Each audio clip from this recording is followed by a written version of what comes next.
I think is that, so democracy isn't an endpoint, it's a process. And so you can look at lots and lots of countries which have high rates of illiteracy and low levels of development. And yes, it's not perfect, but there is no perfect democracy, and we're certainly not living in one either. So I think that if you think about India, or you think about Indonesia, or you think about transitions in Africa and Latin America, Egypt is just as well equipped. Actually, was better well equipped in my view. And there's many more members of the middle class. There's much better educated technocrats. There's much better college-educated graduates. They all just leave because there's nothing for them to do there. So I think, do you know what I mean?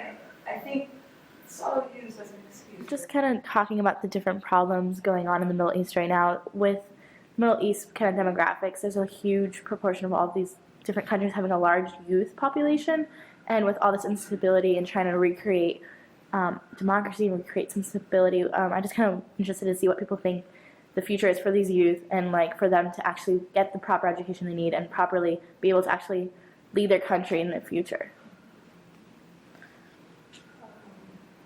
I mean, I think you mentioned something that's very, very important earlier, is that a lot of the educated people are leaving the country. I mean, that's their goal, is to leave.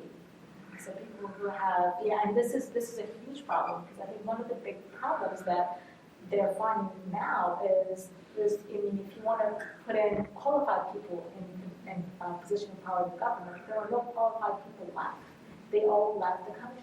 This is really a fact. Actually, many ordinary people usually know what's going on. And if they didn't, they wouldn't need these concerted media campaigns by the state-owned media and the private media to convince people of these stories. And so I think you're right, but I think that argument in Egypt is used a lot. So we can't ask people in a community what they want, because they don't know what they want. They're not educated. But in my experience, when you go to those communities and you ask people what they want, they're very clear. They're usually like, we'd like better water, we'd like a sanitation network, our school really doesn't function, and we don't have that's a health clinic. Right, but it's everyday life, which is every man in the street everywhere in the world would want, the everyday life situation. But I think when it comes to talking about maybe the kind of larger level, or a higher level, I think that's when we lose a lot of that.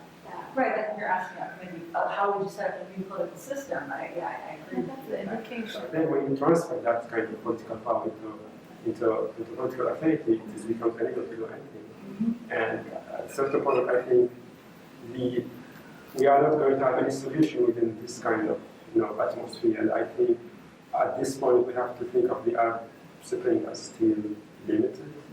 Not really a revolutionary thing, that it doesn't break the whole system.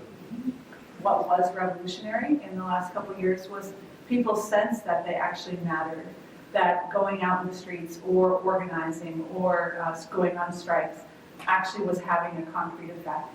And a whole, I think, generation, actually several generations, for the first time felt that it actually mattered to be politically engaged. And I don't think that you can just erase it.